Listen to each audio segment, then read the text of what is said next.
Good morning, everyone. Hope so that you all are fine at your house. So today we are going to start with chapter number 15, map and map reading. So first of all, we will start with the glossary portion, and in glossary the first one is compass. So what does the compass mean? आप सब लोगों ने compass तो देखा ही होगा. It is an instrument used for finding the direction on the ground. ये हमें direction find करने के लिए helpful होता है. Second one is sketch. So what is sketch? Sketch is a two-dimensional view of an area that can be drawn quickly to give a rough idea of its layout. मतलब कि ये एक two dimensional drawing है, एक paper पर किया जाता है और वो एक एरिया का ड्राइंग है और ये हमें रफ आइडिया देता है कि एक्चुअली कैसा होगा, ये लोकेशन क्या होगी, उसका रूट क्या होगा, ये जगह कैसे होगी, लेकिन ये प्रॉपर स्केल में नहीं ड्रॉ किया गया होता है. Plan means two dimensional view जो एक प्रॉपर स्केल में ड्रॉ किया जाता हो. Fourth one is index. Index means की टू सिंबल्स. जो भी सिंबल्स है उनका जो एक बॉक्स बनाया जाता है उसे कहते हैं इंडेक्स और legend. Next one is linear scale जिसका मतलब है a divided line. So now we will start with our chapter number 15, map and map reading. So here is our chapter map and map reading. Geography chapter number 15. So इस chapter के अंदर हम पढ़ेंगे about the maps, types of the maps, maps के कौन कौन से components होते हैं and what are the sketches and plans. So first of all let's move to the history maker. Ptolemy was one of the great figures of the ancient world who contributed immensely in the field of the geography and cartography. Means Ptolemy जो थे वो बहुत ही बड़ा उन्होंने contribution किया है in the field of the geography and cartography. Now what is cartography? Cartography जो है that is a science which is preparing and studying about the map. Means everything related to our map. A cartographer is a person who makes map in 2nd century CE. जो 2nd century CE में जो map बना रहा था he was the cartographer. Ptolemy in his work Guide to Geography produced in 8 volumes provided information, technology and basic principles required to draw map of the portion of the world known at that time. तो उस time पर पोचोलैमी ने अपना जो work था guide to geography, ये जो book थी उसके 8 वॉल्यूम्स थे, मतलब कि 8 पार्ट्स थे. उसके अंदर उन्होंने सारी चीज़ें दी थी कि इन्फॉर्मेशन क्या है मैप के बारे में, क्या टेक्नोलॉजीज यूज़ करनी है, क्या बेसिक प्रिंसिपल्स होते हैं मैप ड्रॉ करने के लिए, और पूरे वर्ल्ड का मैप भी आप कैसे ड्रॉ कर सकते हो. Everything was been taught by him. So first of all here is map. Now what is map? You should know that thing first of all, क्योंकि हमारे चैप्टर के नेम में भी 2 बार मैप आ चुका है. So a map is a representation of the earth surface or a part of it drawn on a flat surface to the scale. मतलब कि एक फ्लैट सरफेस जो होता है ना, आप समझ रहे हो, एक फ्लैट सरफेस पर जब हम कुछ भी चीज़ ड्रॉ कर रहे हैं ऑन द स्केल, एक मेजरमेंट पे ड्रॉ कर रहे हैं हम लोग, और ये एक पूरे अर्थ के सरफेस का रिप्रेजेंटेशन है. मतलब कि पूरे अर्थ जो है उसको ये रिप्रेजेंट करता है. That is known as map.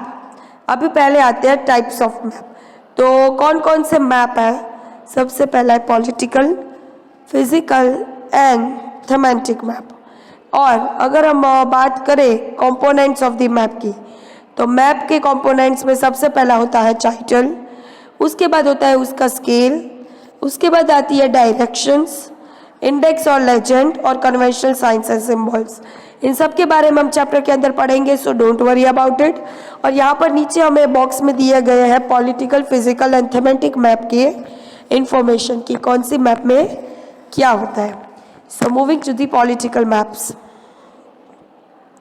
A political map shows the boundaries of an continents, countries and states with their capitals, major towns and cities. Political map क्या दिखाएगा?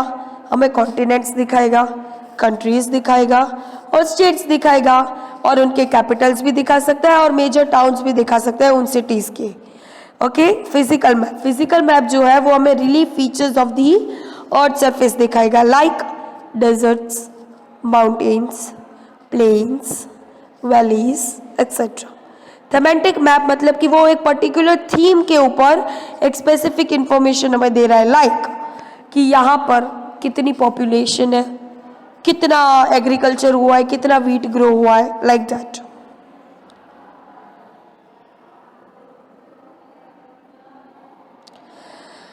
Okay, so now moving over here, a globe represents a three-dimensional model of the earth.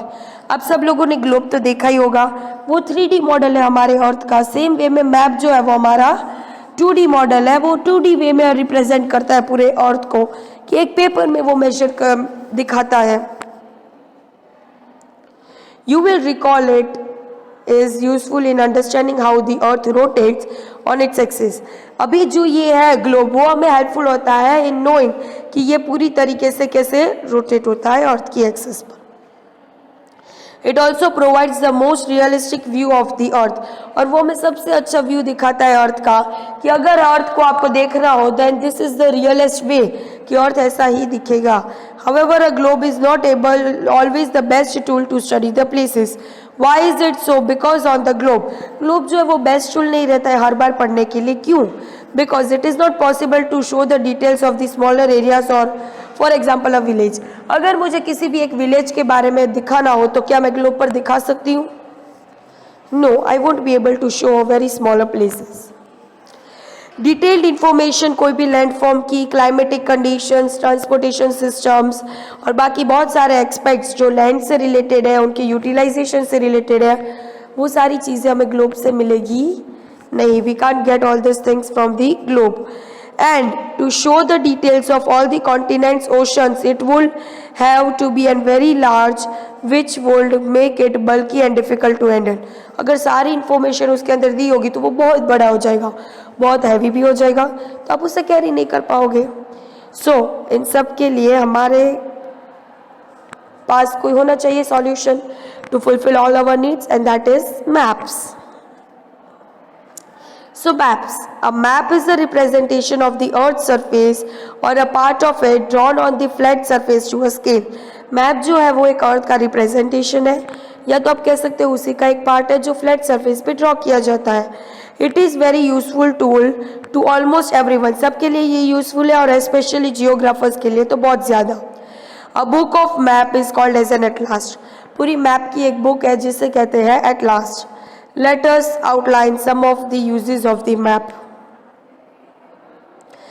They provide detailed information about the earth. Map हमें detailed information देते हैं अर्थ के बारे में. They are used for the navigators, pilots. वो सब लोगों के लिए हेल्पफुल होते हैं अपनी लोकेशन फाइंड आउट करने के लिए. They are used for the town plannings to plan. और अपने सिटी का लेआउट या टाउन का लेआउट आप दे सकते हो. And it will also help to understand the location better, कि हम कौन सी लोकेशन पर है. Moving further to the types of the map. तो हमने ऑलरेडी डिस्कस कर लिया, there are 3 types of map, political, physical and thematic. So now what are political maps? ये मैप जो है, this map shows us the boundaries of the continent, countries, states with the capitals and the major towns and cities. ये map हमें क्या दिखाएगा? ये हमें continents दिखाएगा, कंट्रीज दिखाएगा, स्टेट्स दिखाएगा, उनके कैपिटल्स और उनके मेजर टाउन्स एंड सिटीज दिखाएगा. Not more than that. Physical maps. So physical maps are also called relief map. Please remember this thing. This can be asked in your MCQs. And what do? They shows us the relief features of the landform on the earth surface, like mountains है, planes है, desserts है, coast lines है, water bodies है, river, lake, seize, इन सब के बारे में हमें अगर कोई भी इंफॉर्मेशन देता है then that is only and only physical map. Moving further to the thematic map. Thematic map means these are especially designed. आप खुद उसे डिजाइन कर सकते हो किसी भी चीज के रिलेटेड, कि पर्टिकुलर एक थीम होती है. लाइक थीमेटिक मैप जो है वो डेंसिटी ऑफ पॉपुलेशन की, मान लो कि मुझे देखना है कि मोरबी की, गुजरात की पॉपुलेशन कितनी है, तो उसमें उसके अंदर मोरबी की, अहमदाबाद की, तो मैं अपने तरीके से वो मैप बना सकती हूँ. रेनफॉल कहाँ पर हुआ है, कौन से एरिया में कितना हुआ है. You can also make a map on that. Minerals and crops पर भी आप मैप बना सकते हो. यहाँ पर अगर आप अच्छे से देखोगे, सो this is a political map, क्योंकि यहाँ पर पूरे कंट्री की आउटलाइंस आपको दिखाई गई. सॉरी, यहाँ पर पूरे कंट्री की आउटलाइन दिखाई गई है, उनके स्टेट्स बताए गए हैं, उनके कैपिटल बताए गए। So it's a political map. Moving here, यहाँ पर हमें माउंटेन्स, हमेशा ये चीज़ याद रखना कि ब्राउन कलर होता है वो माउंटेन्स के लिए यूज़ होता है, ग्रीन कलर मतलब कि नॉर्मल लैंड्स होती है। ऐसे बहुत सारे ये जो की होते हैं ना, की टर्म्स, ये यहाँ पर होते हैं इसमें, इसे कहते हैं लेजेंड। वो आगे पढ़ने में आएगा आपको, या इंडेक्स। सो यहाँ पर माउंटेन्स, वैलीज, प्लेन्स, फिर बहुत सारी चीज़ें, deserts, everything is been shown. So this is physical map. And here, तो यहाँ पर आप कुछ भी दिखा सकते हो, यू कैन हैव, आप यहाँ पर ये जो थीमेटिक मैप है ना, आप कोई भी मैप यहाँ पर बना सकते हो। You can make a thematic map, मतलब आप अपना खुद का भी एक थीमेटिक मैप बना सकते हो, किसी भी चीज़ के ऊपर आप बना सकते हो। यहाँ पर जो हमें थीमेटिक मैप दिया गया है वो हमें दिया गया है सॉइल टाइप्स के ऊपर, कि कौन कौन से टाइप्स के सॉइल है। तो यहाँ पर हमारे पास 6 टाइप्स की सॉइल होते हैं, वो भी हम आगे पढ़ेंगे। तो सबको अलग अलग कलर दे दिया है। So that is given in the thematic map. Okay, so let's keep it till here.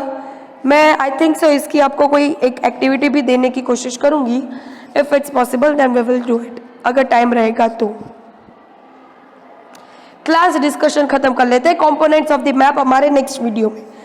The earliest evidence of the graphic representation of the part of the earth dates back to the 2300 CE. C मतलब common era, वो तो हमें पता ही है।